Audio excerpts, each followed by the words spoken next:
Hello everyone, welcome to our channel. हम solve कर रहे हैं हमारी पीजी सोशियोलॉजी की 1000 क्वेश्चन सीरीज़। 960 प्रश्नों को हम अभी तक कर चुके हैं। उसके आगे के प्रश्नों को हम आज की इस वीडियो में सॉल्व करेंगे। तो देर न करते हुए शुरू करते हैं आज की वीडियो। पहला क्वेश्चन है आपकी स्क्रीन पर। अनुसूचित जाति शब्द सर्वप्रथम प्रयोग किया गया। कब प्रयोग किया गया? 1931, 1935, 1947, 1955। डिस्प्यूटेड क्वेश्चन है ये, लेकिन इसका जो सही उत्तर है वो 1935 है। बी यहाँ पर सही उत्तर है। अगला प्रश्न है, अनुसूचित जाति के लिए बाहरी जाति शब्द का प्रयोग किसने किया? Herbert Risley, Simon commission, Mahatma Gandhi, JH. Hutton. अनुसूचित जाति के लिए अनुसूचित जातियों का सर्वाधिक प्रतिशत किस राज्य में है? उत्तर प्रदेश, अरुणाचल प्रदेश, पंजाब, नागालैंड। सही उत्तर यहाँ पर है पंजाब। पंजाब में अनुसूचित जातियों का सर्वाधिक प्रतिशत है। अगला प्रश्न है, अस्पृश्यता निवारण अधिनियम कब आया? 1931, 1935, 1955, 1959। अस्पृश्यता निवारण अधिनियम तो ये आया था 1955 में। अगला प्रश्न है, संविधान के किस अनुच्छेद में अस्पृश्यता निवारण हेतु प्रावधान किए गए हैं? अनुच्छेद 15, अनुच्छेद 17, अनुच्छेद 19, अनुच्छेद 25। तो आर्टिकल 17 जो है यानी 17, इसमें अस्पृश्यता को एकदम ख़त्म कर दिया गया है। अस्पृश्यता निवारण हेतु प्रावधान किए गए हैं। अगला प्रश्न, दलित जातियों की व्यावसायिक निर्योग्यता निवारण हेतु संवैधानिक प्रावधान किस अनुच्छेद में है?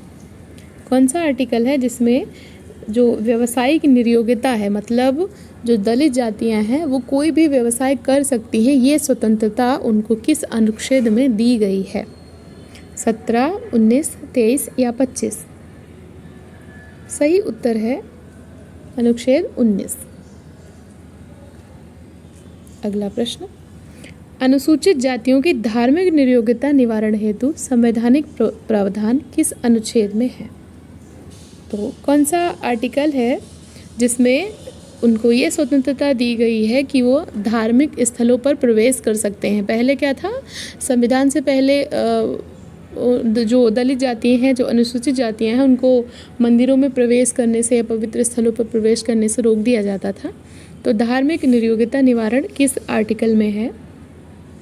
अनुच्छेद 23, अनुच्छेद 25, अनुच्छेद 30, अनुच्छेद 32।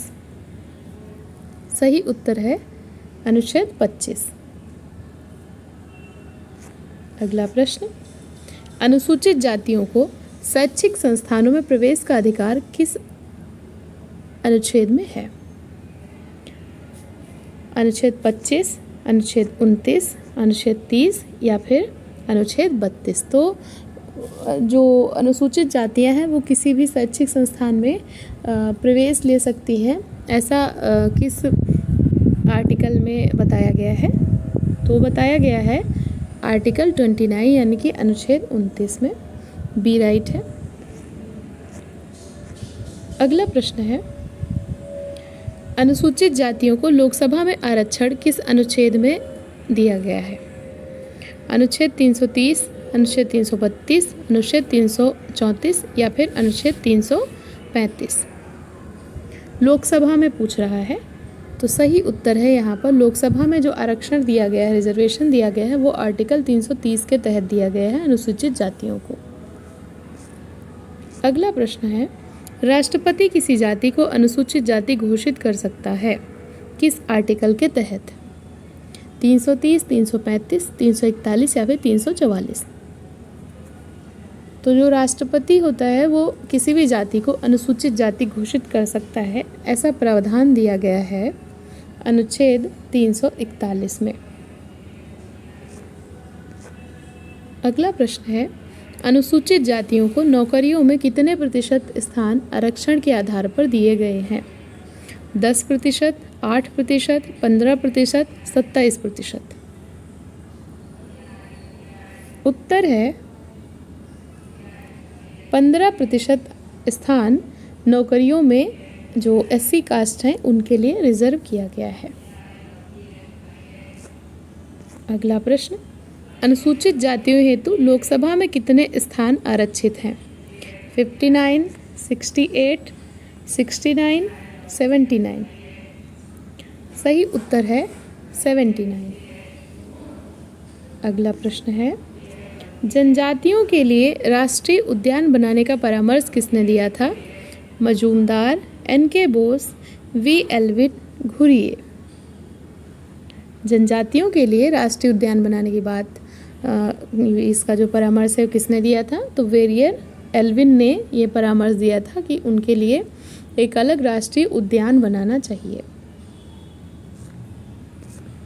अगला प्रश्न है, जनजातियों को समान संस्कृति वाले जनसमूह किसने कहा है? मेलिनोवस्की, क्रोबर, रेडक्लिफ ब्राउन, बेनेडिक्ट। तो जनजातियों को समान संस्कृति वाले जनसमूह माना है क्रोबर ने। बी सही उत्तर है। अगला प्रश्न, आदिवासी बोलियों के लिए देवनागरी लिपि के उपयोग का परामर्श किसने दिया था? आदिवासी बोलियों के लिए देवनागरी लिपि के उपयोग का परामर्श किसने दिया था? ऑप्शन है Mahatma Gandhi, Jawaharlal Nehru, Verrier Elwin, DN Majumdar. और यहाँ पर जो सही उत्तर है वो है जवाहरलाल नेहरू। बी ऑप्शन जो है ये सही है। अगला प्रश्न है, भारत में कितनी जनजातियाँ हैं? 127, 237, 560, 770। तो भारत में जो जनजातियों की संख्या है वो है 560। अगला प्रश्न, निम्न में से कौन सा स्थानीय समूह है? जाति, प्रजाति, जनजाति या संजाति?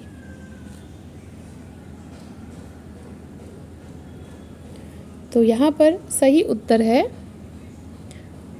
जनजाति। अगला प्रश्न, भारत में पिछड़ा वर्ग का प्रथम आयोग कौन सा बना था? मंडल आयोग, मुंगेरी लाल आयोग, काका कालेलकर आयोग, हेवेन्योर आयोग। तो पिछड़ा वर्ग से संबंधित पहला जो आयोग बना था वो बना था काका कालेलकर आयोग। अगला प्रश्न, काका कालेलकर आयोग की स्थापना कब हुई थी? 1950, 1951, 1953, 1955। सही उत्तर है 1953। अगला प्रश्न, मंडल आयोग कब बना था? 1981, 1979, 1980, 1984। तो जो मंडल आयोग है इसकी स्थापना हुई थी 1979 में। ये थे आज के क्वेश्चंस। आई होप आपको वीडियो अच्छी लगी होगी। ऐसे ही पढ़ते रहिए, अपने गोल की तरफ आगे बढ़ते रहिए। वीडियो देखने के लिए थैंक यू सो मच।